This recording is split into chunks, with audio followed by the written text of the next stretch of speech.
Hello दोस्तों, welcome back to बोविसन lectures. वही मैं बोविसन आपका स्वागत करता हूँ बोविसन लेक्चर्स के एक और बेहतर वीडियो में। दोस्तों, आज के इस वीडियो में हम जो टॉपिक लेकर आए हैं उस टॉपिक का नाम है न्यूनतम पूर्णांक फलन, मतलब लीस्ट इंटीजर फंक्शन, या फंक्शन की जगह वैल्यू भी हो सकता है।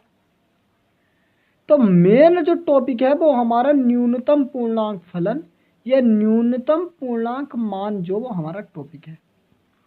और दोस्तों, यह जो टॉपिक है वो अब आगामी परीक्षाओं में पूछा भी जाता है। तो जब यो भैया आगामी परीक्षाओं में पूछा जाता है तो हमें इस टॉपिक को अच्छे तरीके से देखो दोस्तों तैयार कर लेना। और एकदम आसान है ये सवाल, और ऐसी आएगा प्रश्न का जैसे यू दे देगा हमें, ऐसी कोष्टक में दे देगा और कह देगा का न्यूनतम पूर्णांक फलन क्या होगा। मैंने इसे शॉर्ट भाषा में LIF लिख दिया, मतलब लीस्ट इंटीजर फंक्शन या लीस्ट इंटीजर वैल्यू, मतलब कुछ भी हो सकता है। तो आइए देखो इन प्रश्न को हम किस प्रकार करते हैं। बहुत आसान है।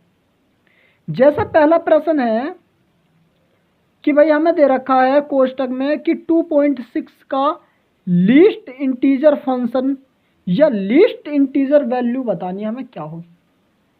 तो अगर हमें लीस्ट इंटीजर वैल्यू या लीस्ट इंटीजर फंक्शन बताना है, मतलब अगर हमें न्यूनतम पूर्णांक मान या फलन बताना है, तो भाई हम क्या करते हैं, ये जो दशमलव से पहले, देखो दशमलव से पहले, ये तो दशमलव के बाद है पर ये दशमलव से पहले, यो जो संख्या होती है ना, यो इस संख्या में हम एक जोड़ देते हैं। अब जैसे दोस्तों 2 है तो 2 में एक जोड़ेंगे तो इस कितना आ जाएगा, तो इसका 3 आंसर हो जाएगा। मतलब धांसू ट्रिक है, आसान बहुत है। जैसे अगर हमें 5.3 का लिस्ट इंटीजर फंक्शन या लिस्ट इंटीजर वैल्यू बतानी है, मतलब न्यूनतम पूर्णांक मान बताना है या फलन बताना है, तो यो जो दशमलव से पहली संख्या होती है ना, इसमें एक जोड़ देते हैं तो 5 है, 5 में एक जोड़ देंगे तो 6, इसका आंसर हो जाएगा।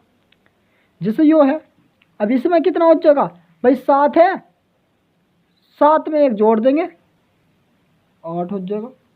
भाई नेक्स्ट है 3 है शुरू में, तो हमें तो 3 में एक जोड़ना है ना, 4 इसका हो जाएगा। परंतु कभी कभी क्या होगा ना, माइनस वाली कंडीशन बन जा। अगर माइनस क्या बन जाए कि माइनस का 8.5 का LIF या LIV क्या होगा, तो हम कह सकते हैं कि भाई माइनस वाले का जो होता है ना, ये माइनस वाली संख्या ही हो जाती है दशमलव से पहली वाली, तो ये माइनस और साथ में क्या है संख्या लिख देती। इसमें कोई एक की कमी या वृद्धि ना कर। जैसे माइनस का 5 था ना, तो ये शुरू में दशमलव का नहीं लेना हमें, तो दशमलव से जो पहले वाला होता ना, तो इसे ले लेते हैं हम। तो जैसे -5 है तो -5 ले लेंगे, ये आंसर हो जाएगा।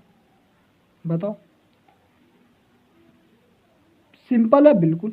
अब बहुत बच्चों के दिमाग में यो प्रश्न भी चलता होगा, चलो मैं बता भी दूं कि जैसा अगर हमें केवल एक संख्या दे दी और इसका कह दे हमें कि इसका LIV क्या होगा या LIF, मतलब इसका न्यूनतम पूर्णांक मान क्या होगा, तो भाई ये जब ये संख्या होती है ना, ये एक खुद पूर्णांक संख्या है, तो इसका मान यही संख्या हो जाती है। परंतु जब हमें दशमलव के बाद कुछ संख्या दी होती है ना, तो उसमें जैसे प्लस में तो एक ऐड करते हैं और माइनस वाले में हम माइनस वाली जो दशमलव से पहले संख्या होती है ना, उसको ऐसे लिख देते हैं।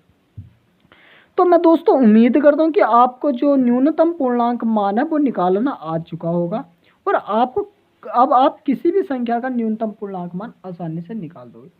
तो दोस्तों, अगर आपकी समझ में आया हो और टॉपिक आपको अच्छा लगा तो कृपया करके चैनल को सब्सक्राइब, साथ ही वीडियो को दोस्तों लाइक जरूर कर देना अगर वीडियो पसंद आई हो। तो दोस्तों मिलते हैं एक ऐसी धमाकेदार टॉपिक के साथ, तब तक के लिए जय हिंद। ठीक दोस्तों।